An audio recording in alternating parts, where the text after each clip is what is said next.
বিশেষ করে 10 জিলহজ থেকে, অর্থাৎ আমরা আরাফার ময়দান থেকে এসে যখন মুজদালিফা অবস্থান করব, অবস্থান শেষে পাথর মারতে যাব, ঠিক কিনা? জামারায় পাথর মারতে যাব। এই পাথর মারার পরে আমাদের এইখানে আজিজিয়াতে বিল্ডিং আছে, এইখানে আমরা অবস্থান করব।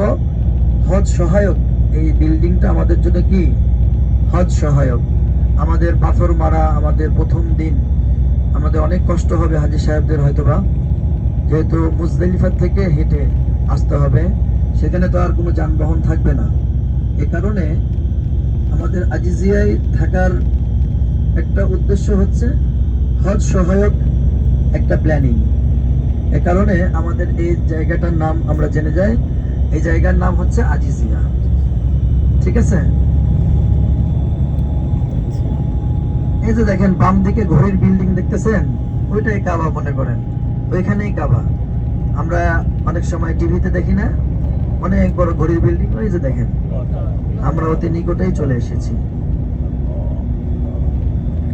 হাতের বাম দিকে এই যে দেখেন ঘড়ির বিল্ডিং, যেটাকে আমরা ক্লক টাওয়ার হিসেবে জানি।